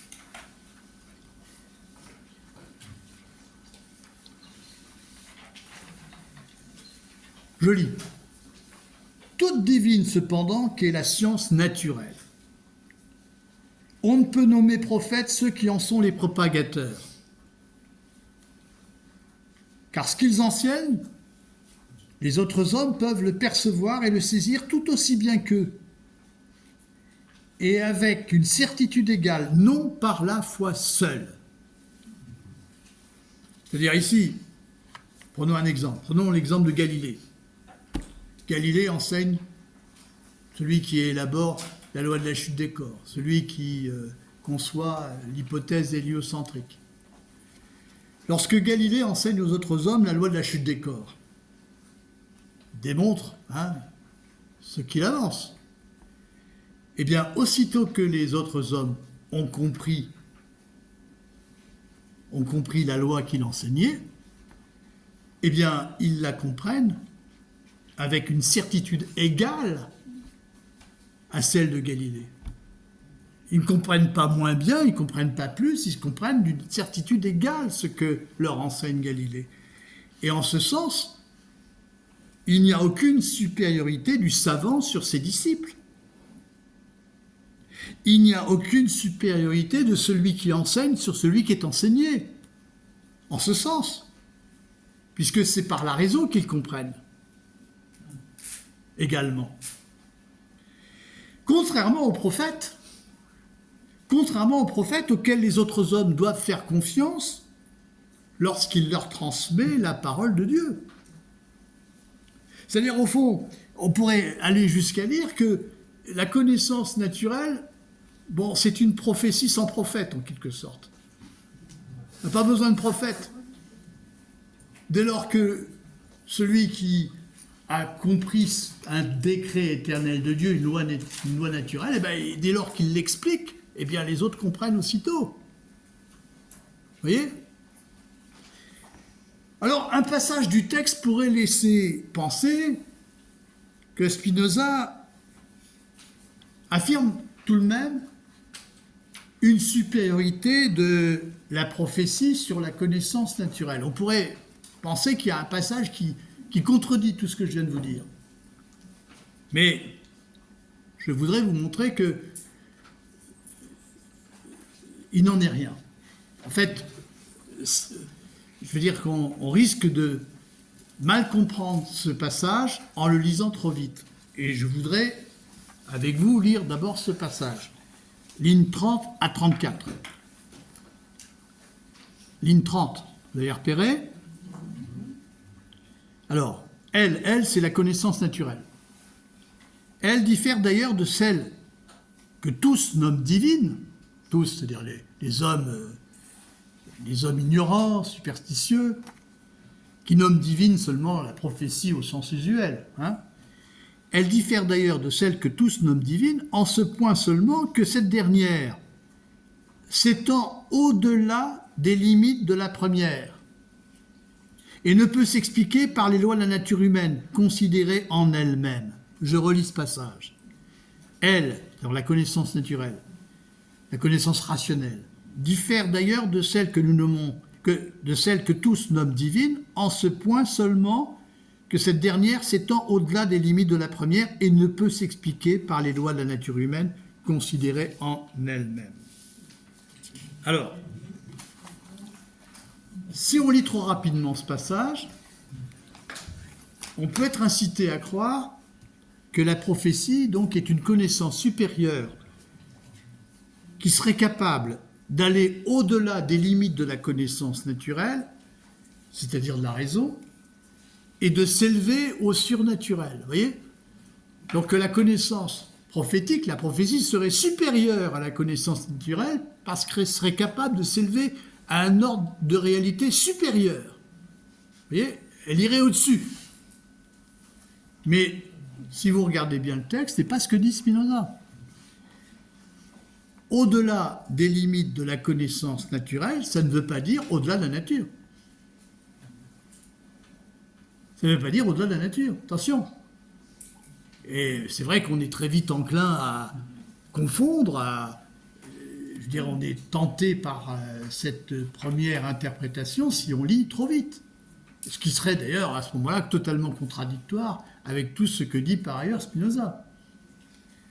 Alors que la prophétie aille au-delà des limites de la connaissance naturelle, ça ne signifie pas qu'elle aille au-dessus, qu'elle s'élève à un ordre de réalité supérieur qui serait le surnaturel. Cela signifie seulement que la prophétie parle de choses que la raison ne peut pas atteindre et que par conséquent la prophétie ne peut pas s'expliquer par la raison. Tout simplement. Et si vous regardez bien exactement ce que dit Spinoza, je précise sa formule, il dit exactement « elle ne peut pas s'expliquer, c'est-à-dire la prophétie, par les lois de la nature humaine considérées considérée en elle-même. Je souligne cette expression, considérée en elle-même. En d'autres termes, les seules lois de la nature humaine ne suffisent pas à expliquer la production des prophéties. Mais cela ne veut pas dire qu'elles n'entrent aucunement en jeu dans leur production. Seulement, elles n'entrent pas en jeu toutes seules. Elles agissent en conjugaison avec d'autres causes, avec les lois qui gouvernent d'autres choses que les lois de la nature humaine. Et on verra ainsi, ce sera le programme de la fois prochaine, de la séance suivante, on verra ainsi que les prophéties, ce sont des productions de l'imagination. Ce sont des productions de l'imagination des prophètes. Ce ne sont pas des productions de la raison, ce sont des productions de l'imagination. Il y a un autre mode de pensée que celui de la raison, qui est l'imagination, qui a ses propres lois de fonctionnement, et d'ailleurs que Spinoza va admettre ne pas bien connaître. Vous voyez ? Or, l'imagination, qu'est-ce que c'est que l'imagination ? C'est ce mode de pensée qui exprime la manière dont les hommes sont affectés par le monde extérieur dans lequel ils sont insérés. C'est-à-dire que les pensées imaginaires, les productions imaginaires, expriment la manière dont la nature humaine est affectée, dont la manière humaine produit des pensées qui sont le fruit de sa rencontre avec un certain nombre de causes extérieures. Vous voyez, l'imagination, elle est au carrefour de ce que nous sommes, de notre nature, avec le monde extérieur. Et les pensées imaginaires, elles expriment la manière dont nous sommes affectés par le monde extérieur, tout simplement. Et quand je parle du monde extérieur, la société, l'éducation, enfin les événements psychologiques de ma vie, etc., etc. Vous voyez ? C'est-à-dire que autant la raison, c'est un mode de pensée autonome, vous voyez, qui repose sur ses propres principes, vous voyez. L'imagination, c'est un mode de pensée où l'homme, effectivement, est sous la pression de causes extérieures, vous voyez. C'est différent. Eh bien, c'est ce que nous verrons en poursuivant notre lecture. Toujours est-il que notre texte, si vous voulez, après cette mise au point, hein, qui peut paraître un peu compliquée au départ, mais après ça va se simplifier. Eh bien, notre texte ne traitera dans le chapitre 1er que de la prophétie au sens usuel du terme. Et puisque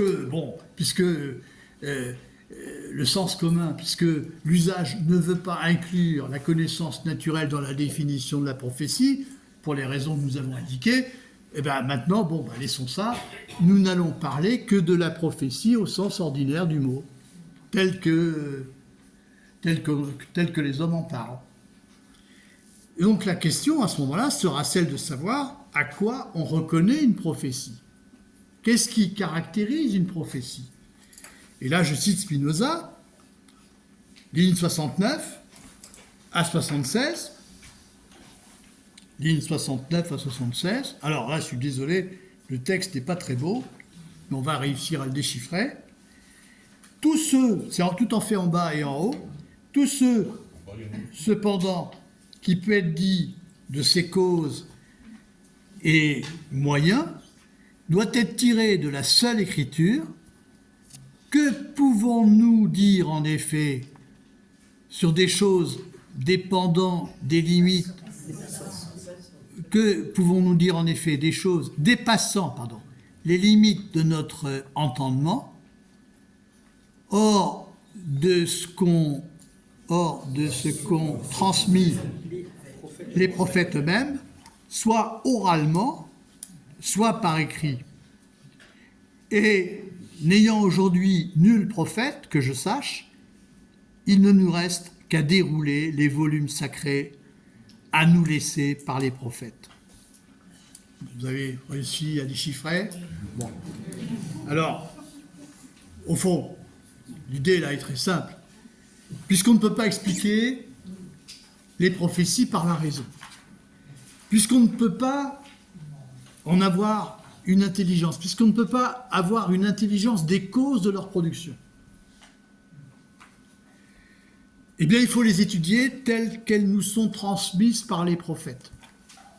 Et comme aujourd'hui, il n'y a plus de prophètes, eh bien, la solution, eh bien, c'est de lire les livres dans lesquels les prophéties ont été consignées. Et nous ne pouvons donc les connaître qu'en lisant la Bible. On n'a pas d'autre possibilité.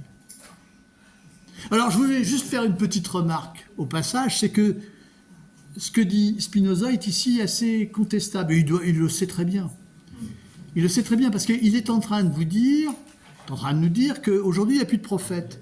Or, à son époque, un certain nombre de sectes protestantes revendiquent d'être fondées sur des assemblées de prophètes. Il y a même à son époque des hommes qui, effectivement, comme je crois Cromwell, se présentaient comme prophètes. Donc, l'idée est discutable.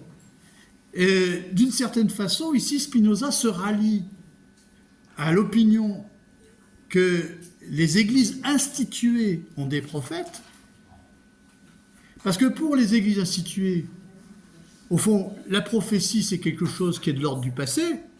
Il y a eu des prophètes, et c'est, au fond, à partir d'eux que les églises se sont instituées. Mais elles ne tiennent pas à ce qu'il y ait aujourd'hui des prophètes, parce que comprenez que la prophétie, elle pourrait remettre en question l'institution. Donc vous voyez que les églises instituées, elles ont un rapport assez ambivalent à la prophétie. Elles valorisent la prophétie dans les Écritures, dans le passé, bon ça c'était autrefois, mais elles considèrent qu'il ne peut plus y avoir de prophétie parce qu'elles tiennent à maintenir leur institution. Vous voyez, elles ne veulent pas être mises en question par, au fond, des prophètes récents, par des prophètes actuels. Donc, je ferme cette parenthèse. En tout cas, comme le montre Spinoza, c'est en lisant la Bible qu'on va pouvoir connaître les prophéties. Et là, je lis simplement un exemple. Regardez la ligne 102. La ligne 102. Colonne de droite. Par exemple, Dieu a révélé à Moïse, par une parole réellement perçue, d'après la Bible, les lois qu'il voulait qui fussent prescrites aux Hébreux, le décalogue, comme cela est établi par l'Exode, chapitre 25, verset 22. Donc vous voyez que quand vous lisez la Bible, vous avez affaire à tout un matériau qui vous permet de comprendre ce que sont les prophéties, puisqu'il y est dit très souvent que Dieu s'adresse à Moïse, ou s'adresse à Josué, ou à Ézéchiel, ou à Daniel. Enfin bon, vous avez une multitude de prophètes. Et Dieu s'adresse à chaque fois à eux. Et c'est leurs prophéties qui se trouvent consignées. Donc vous avez un matériau extrêmement riche sur lequel il faut vous appuyer si vous voulez savoir ce que c'est que la prophétie. Si vous voulez avoir une idée de la piété et de la religion, il faut commencer par là. Alors, je n'en dirai pas tellement plus aujourd'hui. On verra, j'annonce simplement ce que nous allons dire après, on verra que l'étude de la prophétie va montrer que les prophéties, ça c'est le premier chapitre, se présentent selon deux modalités. C'est-à-dire soit par des paroles, soit par des figures, des visions, si vous voulez. Alors que le prophète, quand il raconte sa prophétie, il entend des voix, il rapporte ces voix, ou il imagine, il voit, il a des visions. Et c'est comme ça que les prophéties se manifestent. Par ailleurs, l'examen des figures rhétoriques qui accompagnent le récit des prophéties, comme par exemple l'expression qui revient souvent « l'Esprit de Dieu » en hébreu, eh bien, l'examen de ces figures rhétoriques permettra de comprendre que les prophètes, en se pensant inspirés par Dieu, sont comme habités par une force étrangère qui n'est pas autre chose que leur vive imagination. En fait, et vous voyez, la lecture de Spinoza, ce qu'il va montrer, mais pas de façon arbitraire, en s'appuyant sur les textes, sur les expressions du texte, sur les formules qui sont utilisées quand une prophétie est rapportée, il va montrer que, au fond, il y a une expression qui revient constamment, c'est esprit divin, esprit de Dieu, et que cet esprit de Dieu, par un travail d'étymologie, eh bien, ça traduit au fond une sorte de force qui se trouve dans le prophète, qui s'exprime fortement en lui, et qui est, au fond, une très forte imagination. Et c'est cette forte, cette vive imagination qui produit surtout les prophéties. C'est-à-dire qu'au fond, alors, vous voyez, la transformation, au lieu, qu'est-ce que c'est que la révélation ? Au départ, on part de l'idée que c'est Dieu qui se révèle à travers, effectivement, le prophète, à travers sa prophétie, et là, de plus en plus, on décrit la révélation comme une force intérieure.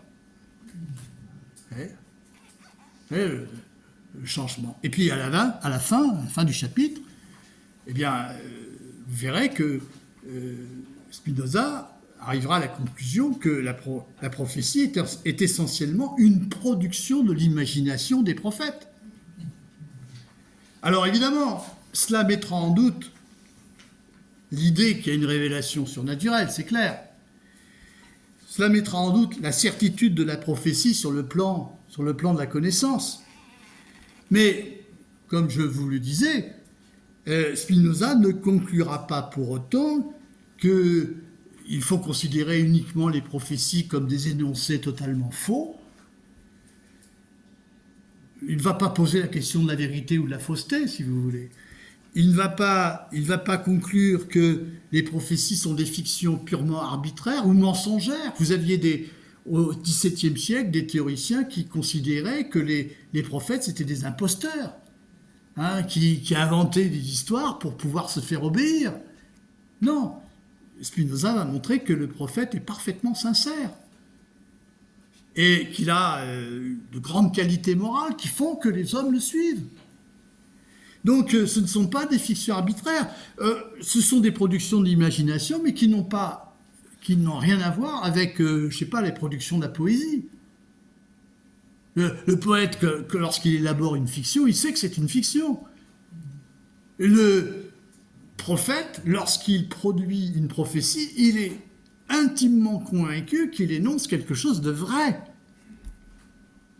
Vous voyez ? Et donc, dans le deuxième chapitre, eh bien, il va montrer que la certitude qui constitue la prophétie, ce n'est pas une certitude théorique, c'est une certitude d'ordre moral. C'est une certitude d'ordre moral. Et il va à ce moment-là centrer son analyse sur la personnalité des prophètes en dévoilant la fonction essentiellement morale qu'ils ont auprès des hommes. C'est-à-dire, au fond, le prophète, c'est un homme, en quelque sorte, qui est là pour, en quelque sorte, ramener les hommes vers le droit chemin, celui de la justice, celui de la charité, vous voyez ? Et sa vocation est essentiellement morale. Vous voyez ? Il a un rôle même, on pourrait dire, un rôle politique. Il va jouer un rôle politique et moral. Et c'est ce que nous verrons en lisant à ce moment-là le deuxième chapitre, qui lui sera beaucoup plus centré sur la question des prophètes. Vous voyez ? Mais je ne vais pas en dire plus pour ce soir. J'espère que ça n'a pas été trop dense. Merci.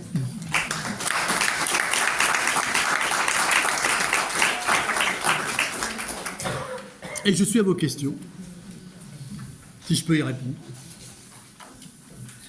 Oui ?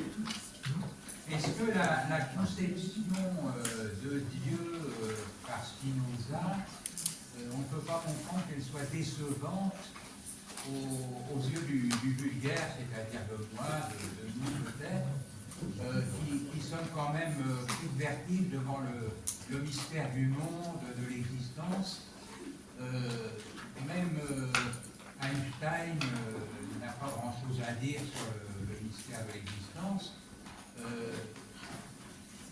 Il y a une soif qui n'est pas étancée par la science et qui reste un lieu où peuvent s'engouffrer un manque profond. Alors, je vais vous répondre que pour Spinoza, il n'y a rien de mystérieux. Ça ne veut pas dire que nous puissions tout comprendre, puisque nous sommes limités. Mais ce que nous ne comprenons pas, ce que nous ne connaissons pas, n'est pas a priori inintelligible. Il serait scientiste en quelque sorte. Non, pas scientiste non plus. Parce que scientisme, c'est une position, si vous voulez, qui consiste à présenter, au fond, la science comme une sorte de religion révélée, en quelque sorte. Hein. Bon. Non, là, il y a effectivement tout ce qui est rationnel, tout ce qui existe se produit selon des lois nécessaires, et rien n'est a priori inintelligible et incompréhensible.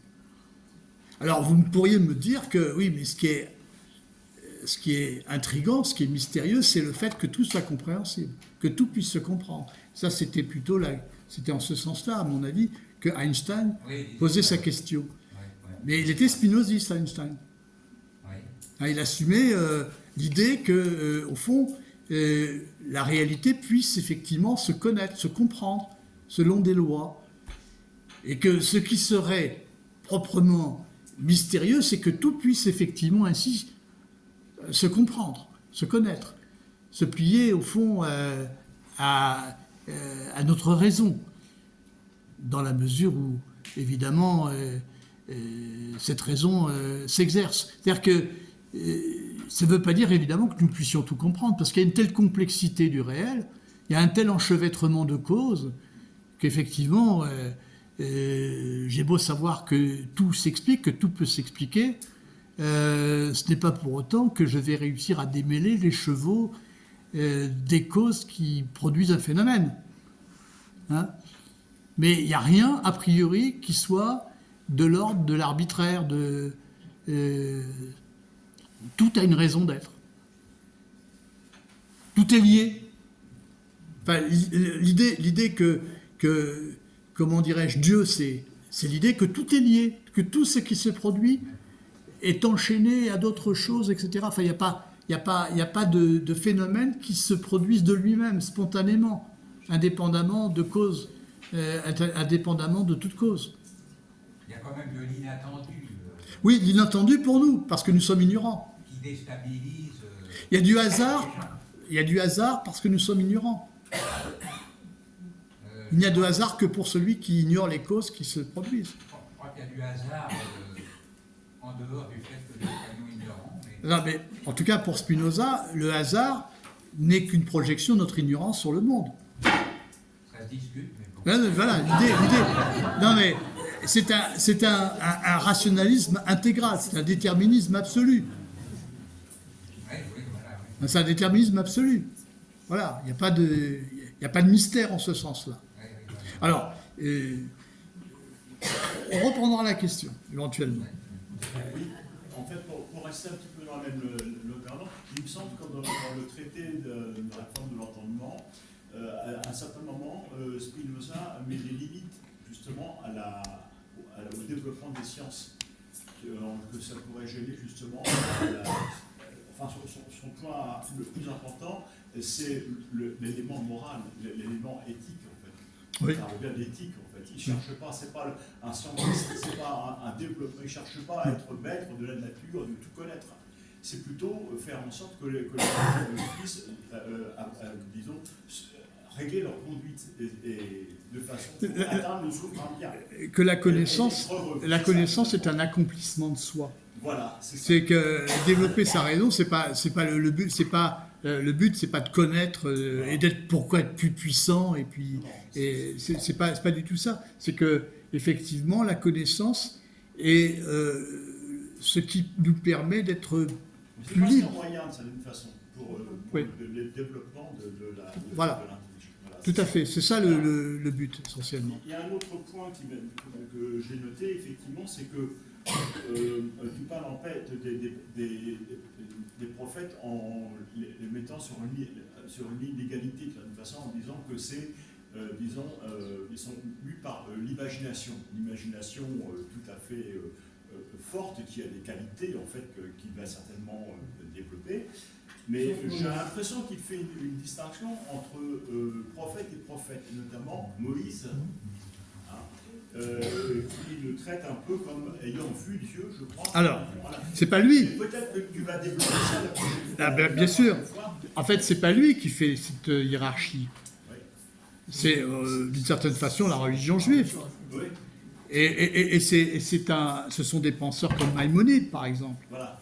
qui, avec lequel il est en discussion, enfin un philosophe juif très important, qui fait de Moïse le prophète sage par excellence.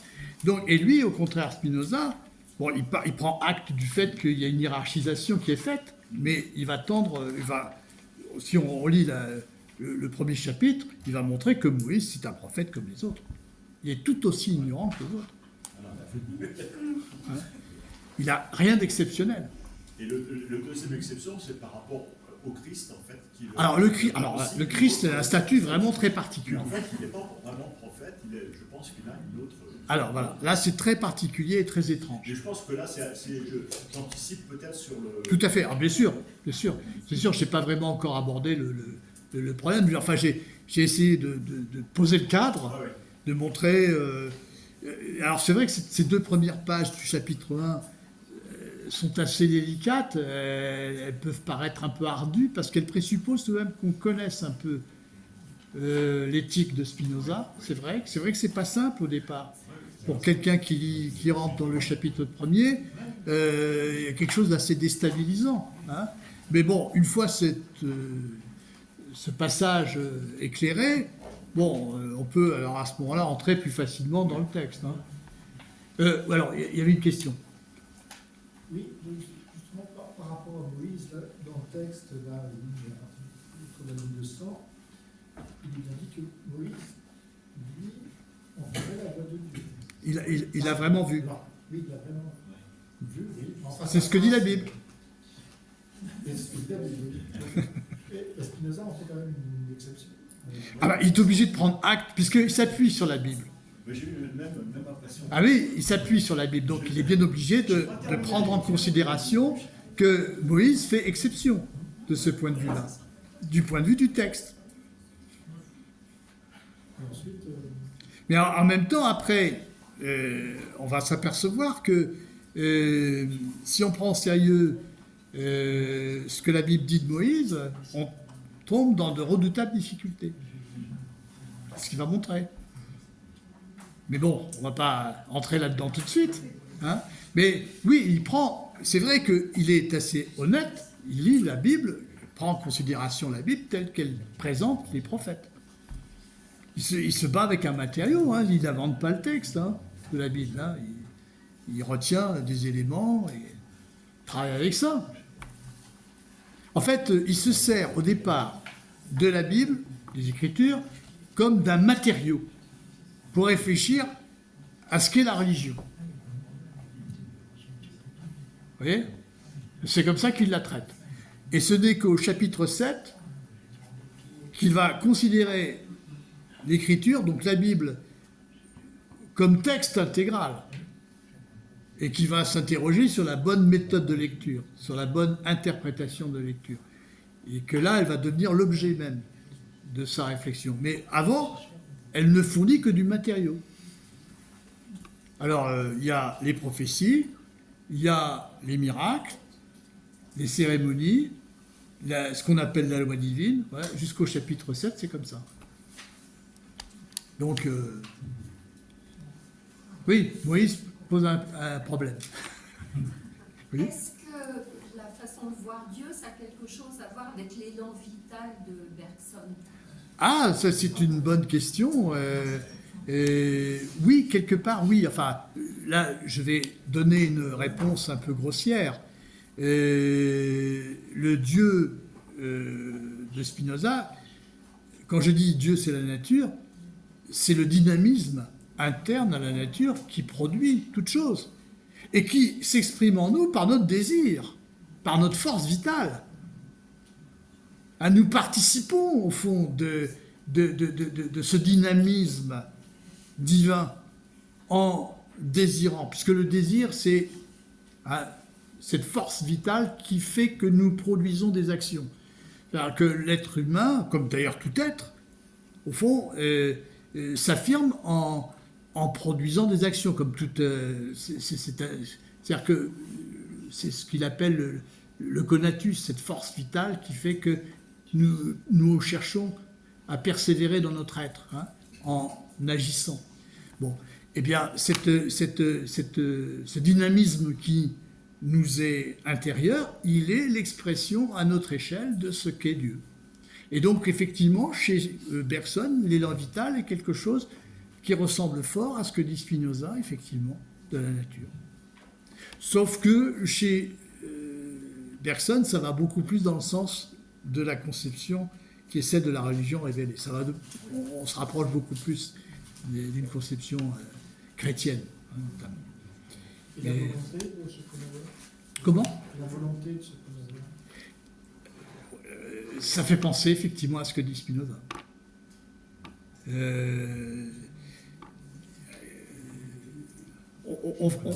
On essaiera de faire une comparaison entre les auteurs. Effectivement, ça ressemble fort effectivement à ce que dit Spinoza. Tout à fait. Alors évidemment, vous êtes forcément décontenancé, surpris, parce que Spinoza dit de Dieu. Quand nous pensons Dieu, nous le pensons dans les termes des religions révélées. Hein, bon. Évidemment, pour Spinoza, pardon, pas pour Dieu, pour Spinoza, Dieu est impersonnel. Dieu est impersonnel, c'est pas une personne. Il crée pas, il légifère pas. On n'a pas à croire en Dieu. On peut le connaître. On peut en avoir la connaissance. Oui, mais en même temps, c'est pas vraiment ce qu'on pourrait dire une abstraction, quelque chose. Non. Il va développer dans le livre ça. Non, c'est pas une abstraction, puisque c'est la réalité. C'est le fond de la réalité qui est en nous. Mais en fait, il y a une question, il a parlé de l'amour de Dieu. L'amour de Dieu. C'est l'amour de Tout à fait. Mais l'amour, alors, il flirte sans arrêt. En fait, la difficulté avec Spinoza, c'est qu'il flirte sans arrêt avec les termes traditionnels, mais pour les subvertir, pour en subvertir le sens. Alors c'est ça qui fait que c'est un philosophe qui n'est pas aussi difficile qu'on pense à lire, mais qui est tout de même pas évident au départ, parce qu'effectivement il réemploie des termes que nous voyons employer dans les religions révélées, mais pour en changer le sens. Mais c'est vrai que Dieu c'est pas une abstraction, c'est le réel, c'est le réel qui nous traverse. Oui, c'est ça, on n'est pas indifférent à Dieu. Dieu Non. est indifférent à nous. Il y a tout Non. Et donc, l'accomplissement du désir, c'est l'amour de Dieu. Voilà. C'est ça, C'est ça qui est très difficile à oui et non en même temps. Enfin, oui, bien sûr. Mais c'est très beau d'ailleurs ensemble. c'est une très belle intuition. Très belle. Magnifique intuition. Et oui, tout à fait. Donc, on ne peut pas faire de Spinoza un mystique. Mais on peut pas. C'est un rationaliste, c'est clair. Mais la raison, c'est pas quelque chose de desséché pour lui. Pas quelque chose d'abstrait. La raison, elle est au fond. Mais il y a eu des tentatives pour le prendre du côté mystique. Hein, oui, mais un peu mystique. On peut le comprendre, mais en même temps, il y a une idée, quand on parle de la raison, on pense que la raison, c'est quelque chose de desséchant, quelque chose d'abstrait, quelque chose qui nous est extérieur, alors que c'est, au fond, la raison, ce n'est jamais que notre désir qui se réfléchit. C'est pas quelque chose d'extérieur à nous, c'est en nous, c'est notre force. Mais bon, c'est toute une habitude. Alors c'est vrai que il faut toujours commencer, il faut bien commencer une lecture. On lit un texte, on n'a pas lu les autres textes. On fait avec les moyens du bord. Hein. Là, il faut essayer au maximum de lire le traité théologico-politique sans trop présupposer de ce que l'on a pu lire par ailleurs.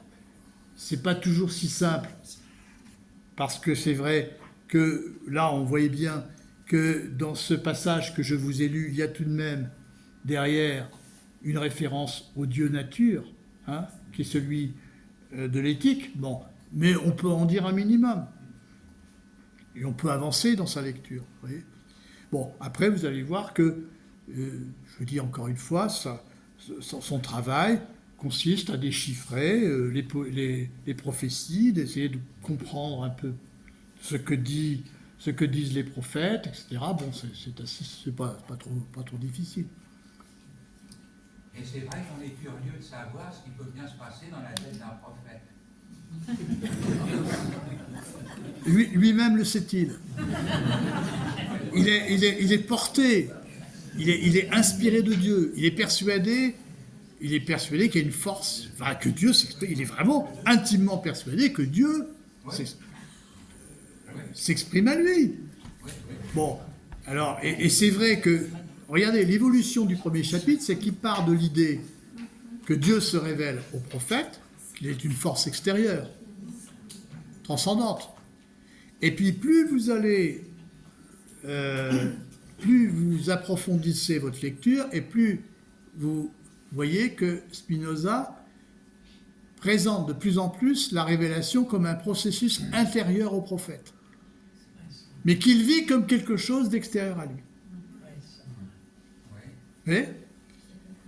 C'est-à-dire que c'est vrai que ça, vous ne trouverez pas, bon, pour Spinoza, il n'y a pas de révélation surnaturelle, c'est clair. Ça, c'est l'homme superstitieux qui parle de révélation surnaturelle. La révélation surnaturelle, elle présuppose l'idée d'un Dieu qui est extérieur à la nature, qui décide de faire exister la nature, qui intervient sur les choses, qui intervient dans la nature pour produire des événements favorables ou défavorables. Bon, ça, c'est la conception superstitieuse. Sans compter les prophètes qui ont pris des substances comme Saint Jean qui a écrit l'Apocalypse. Alors, oui, alors ça, c'est assez barré. c'est un prophète ou un apôtre? Non. Pas la même chose. Pas la même chose, hein. Pas la même chose.